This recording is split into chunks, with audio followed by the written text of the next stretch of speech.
क्या सच में दो नहीं, एक ही पुत्र को जन्म दिया था सीता ने? कथा में वर्णन है कि वनवास से वापस अयोध्या आने के बाद श्री राम और सीता जी को पहली बार पता चलता है कि वे माता पिता बनने वाले हैं।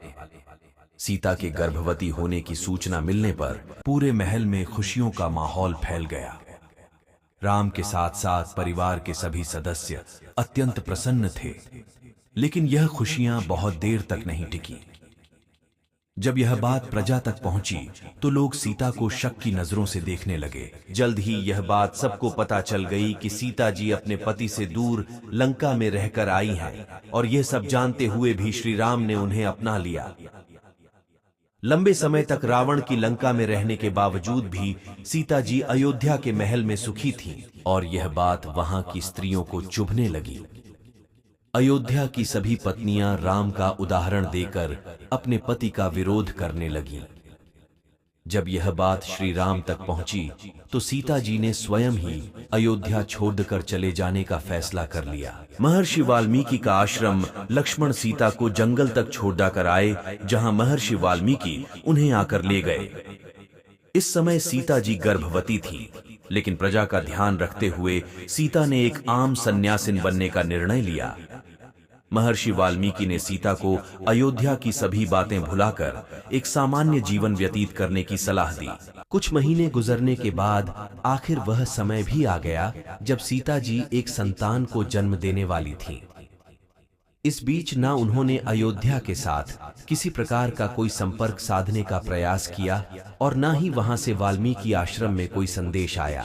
श्री राम का दुख कहा जाता है कि सीता जी के अयोध्या छोड़ दियाच देने के बाद राम अंदर से बहुत दुखी रहने लगे थे। उन्होंने अपना राज्य अच्छे से संभाला, लेकिन सीता की याद उनका पीछा नहीं छोड़ती थी। उन्होंने अपना पूरा जीवन प्रजा को समर्पित कर दिया। सीता की याद में श्री राम भूमि पर ही सोते थे। लव के जन्म की कहानी कुछ दिन बीतने के बाद वाल्मीकि आश्रम में नन्हे बच्चे की किलकारी गूंज उठी।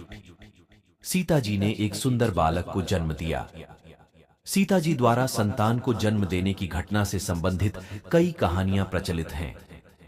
लोक कथाओं के अनुसार तो सीता जी ने एक साथ 2 बालकों को जन्म दिया था, लेकिन महर्षि वाल्मीकि द्वारा रची रामायण में इसका उल्लेख, जिस पुत्र को सीता जी ने जन्म दिया उसका नाम लव रखा गया। लव के जन्म के बाद सीता जी का अधिकतम समय उसके पालन पोषण में गुजरता। आश्रम के अन्य लोग भी उसका ध्यान रखने में सीता जी की मदद करते। एक अन्य कथा के अनुसार कुश के जन्म की अलग कहानी है। कुश के जन्म की कहानी। एक दिन सीता जी कुछ आवश्यक लकड़ियां लाने के लिए आश्रम से बाहर के पास स्थित जंगल जा रही थीं, लेकिन उन्हें यह चिंता थी कि वह लव को कैसे लेकर जाएं। निकलते हुए उन्होंने वाल्मीकि जी से लव का ध्यान रखने को कहा। सिर हिलाते हुए जवाब में हां कहकर वाल्मीकि जी ने लव को उनके पास बैठाने के लिए कह दिया।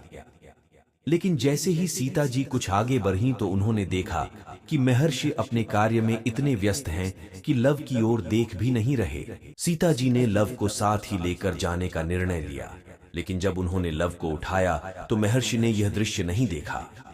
कुछ देर बाद जब महर्षि ने इधर उधर देखा तो उन्हें लव दिखाई नहीं दिया, और उन्हें यह भय हुआ कि लव कहीं चला गया होगा या किसी जानवर का शिकार हो गया होगा।